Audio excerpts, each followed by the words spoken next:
Good morning and welcome to the October 24th, 2019 Zoning Board of Adjustment meeting. If any member of the audience wishes to speak to an item on the agenda today, there are speaker request forms to the left of the dais. Please fill out the request with the agenda item of the agenda number of the item you wish to speak to and hand it to the secretary. At this time, we would also like to ask that if any member of the audience has a cell phone or other electronic device, that you either turn it off or turn the ringer to silent. If you need to take a call, please step out to the hallway so the meeting is not disrupted. Public hearing on item number 1, the approval of the October 10th Zoning Board of Adjustment meeting minutes, is hereby opened. All right, Rachel made the motion to approve the October 10th meeting minutes, and Vince seconded that motion. Any discussion on the motion? All those in favor, please say aye. Aye. Opposed? Motion carries. That's the only item on the Zoning Board of Adjustment agenda today, so I'd look for a motion to adjourn then. All right, Karen made the motion to adjourn, and Rachel seconded that motion. All those in favor, please say aye. Aye. All right, we'll now commence the Rapid City Planning Commission meeting for October 24th, 2019. Again, if you wish to speak to an item on the agenda, please fill out a speaker request form and hand it to the staff along the left wall. Items 1 through 5 have been placed on the consent calendar today and may be approved as a group. Action will be taken on all consent items in accordance with staff's recommendation by a single vote. Any item may be removed from the consent calendar by any planning commissioner, staff member, or audience member for separate consideration at this time. The findings of this planning commission are recommendations to the City Council. The City Council will make the final decision. Are there any items 1 through 5 that staff would like to remove? Any items 1 through 5 that any planning commissioner would like to remove? And are there any items 1 through 5 that any audience member would like to remove for separate consideration? The chair would then entertain a motion to approve the consent calendar items 1 through 5 in accordance with staff's recommendations. Second. All right, Mike Gallagher made the motion to approve consent calendar items 1 through 5 per staff's recommendation, and Rachel seconded that motion. Discussion? All those in favor, please say aye. Aye. Opposed? Motion carries. Item number 6. Testing. Thank you, Mr. Chair. Item number 6 is a request for a determination of use to allow an indoor dog park as a conditional use in the Shopping Center 2 zoning district. Currently, the Shopping Center 2 zoning district includes 2 primary shopping facilities in town, Bacon Park and Rushmore Mall. This request is specific for the Rushmore Mall site, and in particular, the applicant is proposing to allow a 4,253 square foot indoor dog park that would include a beer and wine bar and an off-leash area for dogs. Typically what we see for uses within a Shopping Center 2 zoning district are those uses that lean towards retail, recreation, and restaurant and lounge type uses. The existing mall has other recreational uses out there currently. We have an arcade, a fitness center, there is a theater, there's an indoor children's area, and in visiting with the general manager of the mall, she has indicated that it is the intent of the mall at this time to try to diversify the types of uses that they bring to the mall to attract more users that in essence will bring our community together. We've looked at this in respect to allowing it as a conditional use. The criteria set forward for a conditional use would address odor, noise, the specific operation, the compatibility of uses that exist in the mall today. And because of the request to also do this as a beer and wine, a conditional use would have to be approved for that.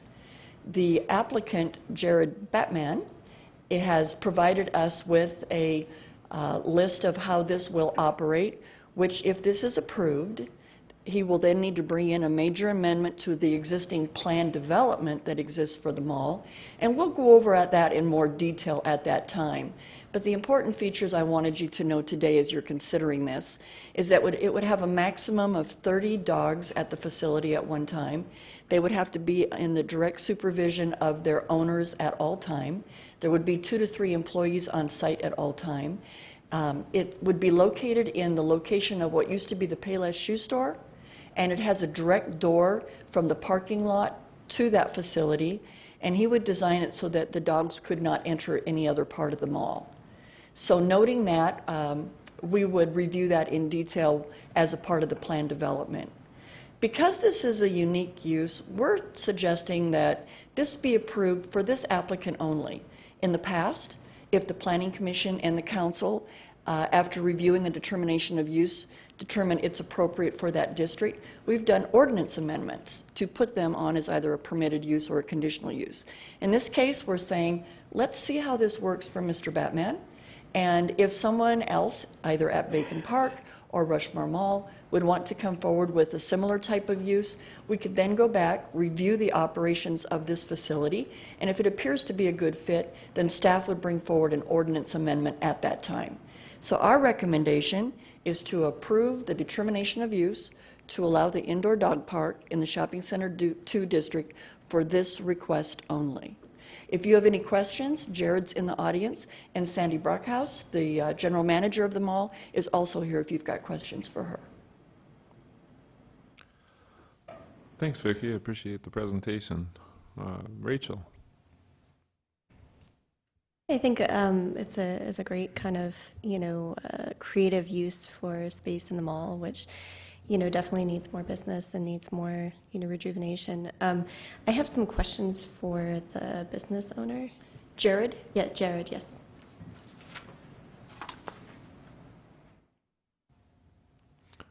If you could identify yourself when you get up to the microphone, just for our records. Yes. Hi, Jared Batman. Hi, thank you. So I'm a dog owner myself, and I take my dog to various dog parks. And you hear stories of, which anytime you have dogs in the same area as each other, you're going to have things like this happen.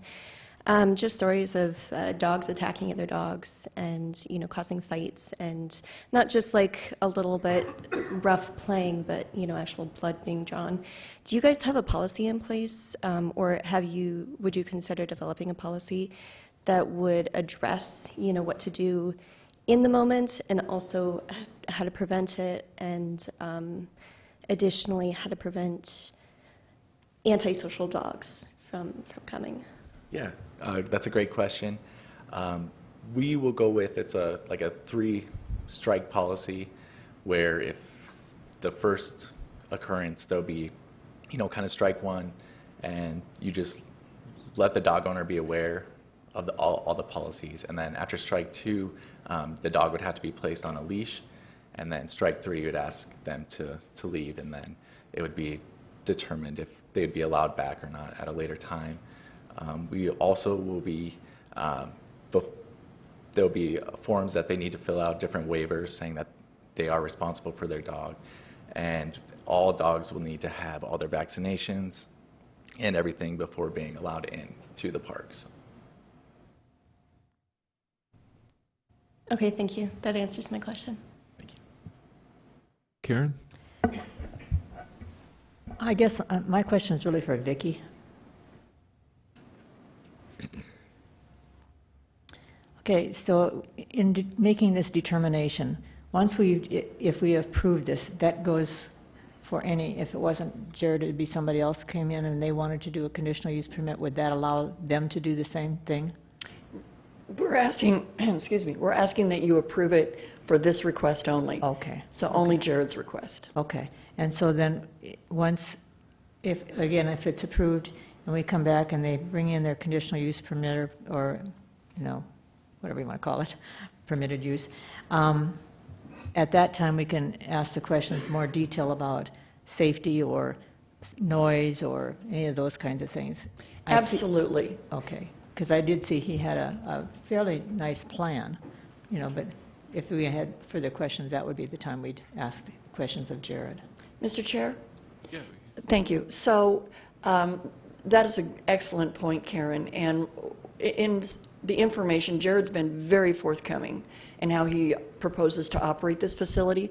There'll actually be a check-in station. So they're not getting into the facility if they can't show that they've got their vaccines, if the owners don't have them on leash, if they at that time would be introduced to the rules, and then they would enter the facility. I would also assume that if a dog ever drew blood on another dog or a person, the 3 strikes goes from 3 to 1, and we'll visit with Jared about that. In other words, I can never take my dog there. Okay.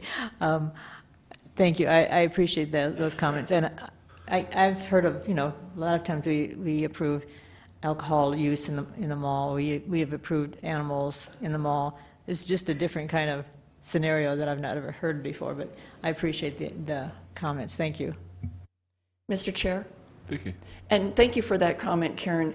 It is unique, and we certainly want to partner with Sandy and her group to ensure that our mall stays in place and continues to grow, and it brings the togetherness that malls are serving throughout this country for our community.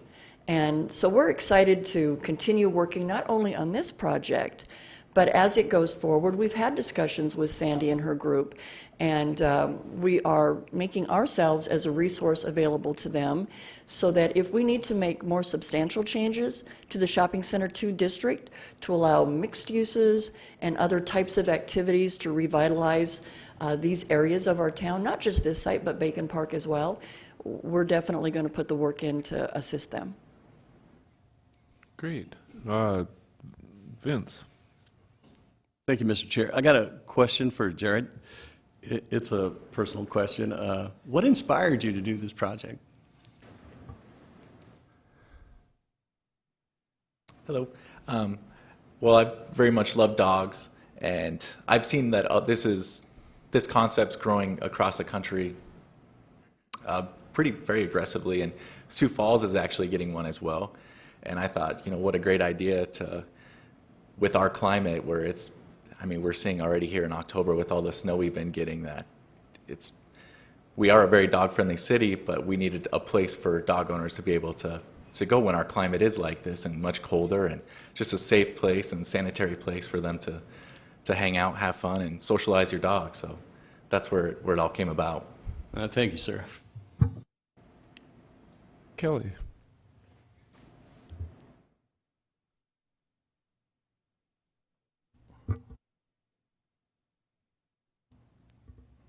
Test. Thank you, Mr. Chair. My question is for Mr. Batman as well. Does your staff, will they have any formal training or education on animal handling? The reason I ask that, I'm always thinking worst case scenario. I was a cop in New York City, and dog runs were everywhere. I was a dog owner in New York City. Dogs are not like kids. You can't reason with them. Their instincts kick in, and it gets ugly really fast. I've broken up dog fights. I've been injured on the job breaking up large dogs. I've seen owners injured, some pretty severely. So do you guys have, to top on her question, A, any kind of formal training, and B, protocols or tools in place to help lessen the chance of something like that happening? Yes, all of our employees will go through training on how to properly disengage dogs that are acting kind of violently. Also, before any dog is also allowed in the property, they will have to pass a temperament test to be allowed in, and this way we can test and see how the dog acts around other dogs.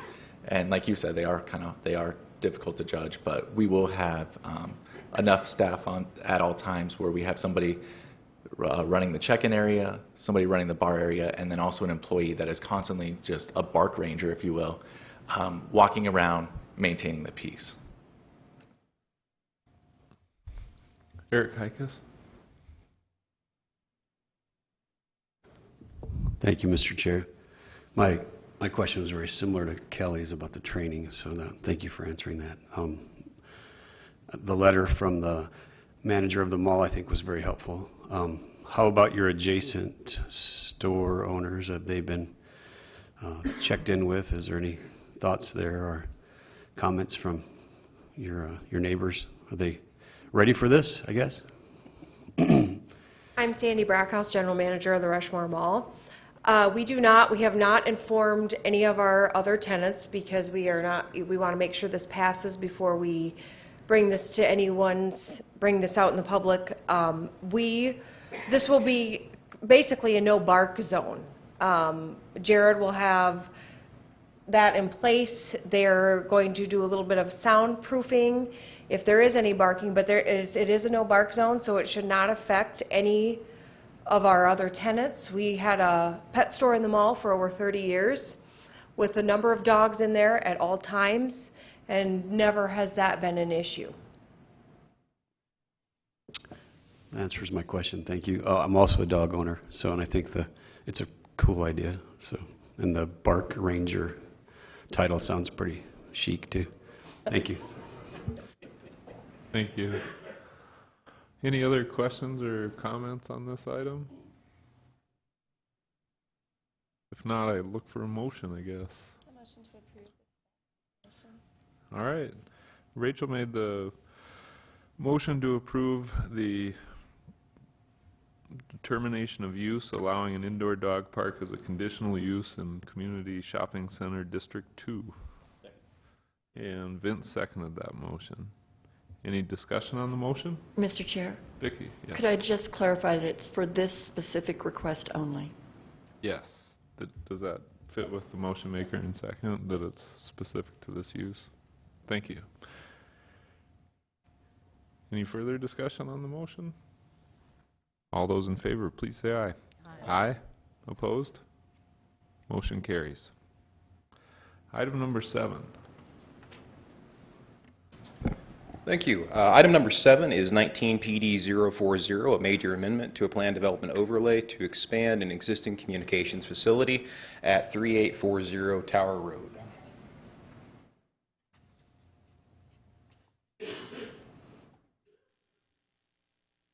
The subject property is 1.01 acres in size and is located east of Tower Road and west of Mount Rushmore Road.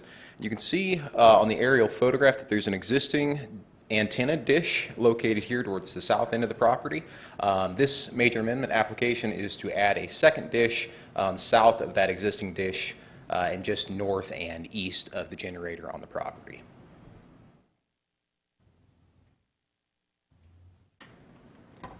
The subject property is zoned General Agricultural District, and the future land use for the property identifies it as low-density neighborhood.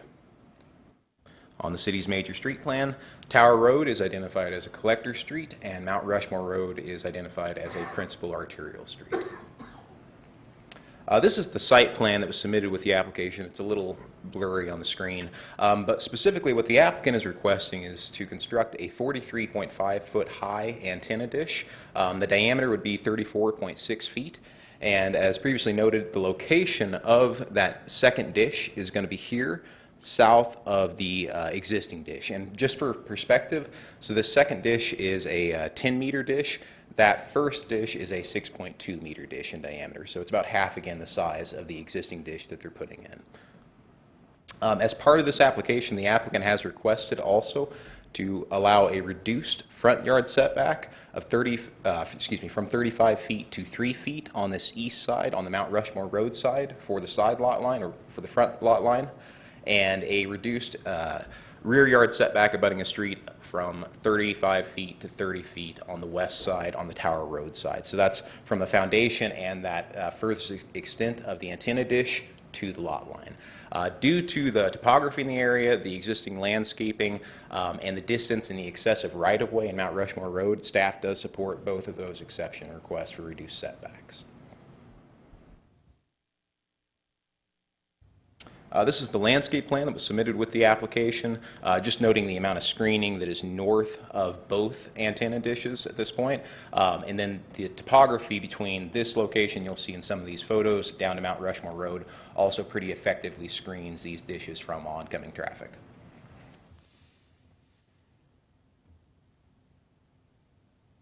This is just an overview of the dimensions of the dish itself.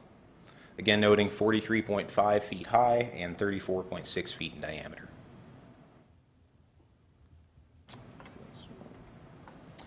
The applicant did submit some renderings too, showing the proposed skyline of the two dishes. So this is the existing view on Tower Road looking south at the existing dish. And this is what the second dish is going to look like. You can see that it's located back behind. Ooh, sorry, I'm having a little trouble with the keys here. Back behind that first dish. And again, it'll be a little bit taller and a little bit wider. And then the view from Mount Rushmore Road, so you can see, I apologize 1 second. You can see this is the second dish, so even the first dish is effectively screened from Mount Rushmore Road. Sorry, we're speeding through these, so. Just 1 second, I apologize. Okay, back to the rendering. So the second dish will be partially screened by landscaping from Mount Rushmore Road. I was able to visit the site, take a few site photos. This is showing the existing generator on the property. View along Tower Road looking south. View back to the north and west. A view to the north along Tower Road. This is a view of the existing antenna dish. Some of that existing landscaping north of that dish. And then this is just the elevation difference between the top of that hill and Mount Rushmore Road, again showing you how that's going to be screened. And with that, staff would recommend approval of the major amendment to the plan development overlay to expand an existing communications facility with stipulations as noted in the project report. I believe the applicant and property owners are also in attendance if you have any questions for them or staff at this time. Thanks. Eric Hikas. Thank you, Eric. The landscape plan that was shown, those screening trees or buffering trees that were intended to create a little bit of a visual break on the antenna structure. Are those deciduous? Is there a reason that deciduous trees were used rather than coniferous, or is there something to that specifically? So on the landscape plan, primarily they are pine trees, so they're evergreen. There are a few deciduous. I know in 2011 when the plan development overlay was first approved, there was a stipulation to add in landscaping. At that time, there wasn't any stipulation that I'm aware of that they had to be evergreen versus deciduous. Primarily, though, most of those trees to the north of that tower are pine trees, so they are evergreen trees. But there are a few, I believe it's cottonwoods, on the northeast side of the tower. Second question is, will those be irrigated? They will not be irrigated, to my knowledge. Thank you. Karen. Thank you, Mr. Chair. John, I have two questions. One, can the applicant pick which is their front yard setback and which is their side yard setback? Correct. They can choose their front yard setback, and then the opposite would be the rear yard. So in this case, the applicant requested that the Mount Rushmore Road side be the front yard, making the Tower Road side the rear yard abutting a street. Okay, that's kind of what I thought, but when you look at it, it seems like their address is Tower Road, that should be their front. Right. But, okay, the second question I have is, the picture that you showed with the dish, was that on the ground? The black and white rendering? No, the picture that you showed of the existing dish that's there now? That one. Yep, that is on the ground. So this one is not quite as high as the one that they're proposing, and that is the existing dish. So the second one then would be located towards the right in your screen over here, and it would be a little bit taller than this one. Okay, so the dish is on the ground, but the antenna or the pole is higher. Correct. And the dish itself for the second tower is also just larger. It has a larger diameter. So that's the difference on the 6.2 meter versus the 10 meter. So that's where some of that height difference also comes from. Okay, that clarifies it, because I was thinking the dish was going to be, and I was thinking how big that would be on top of that pole. So, okay, thank you very much. Any other questions or comments on this item?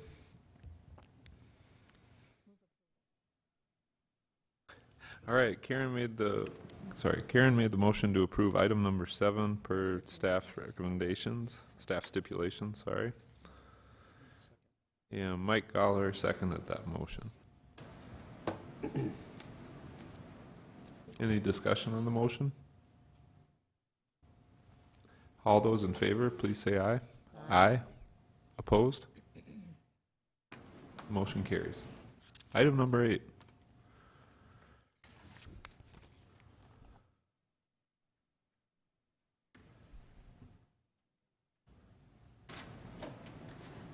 If we could take both item 8 and 9 at the same time, we're requesting to continue this until November 21st, which will allow us time to have another open house that we're planning on November 6th from 11:30 to 1:30 in the council chambers here.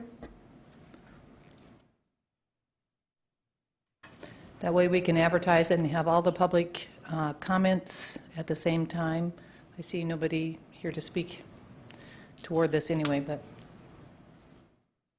you'll all be getting an invite. So that was November 6th, 11:30 to 1:30? Correct. Okay.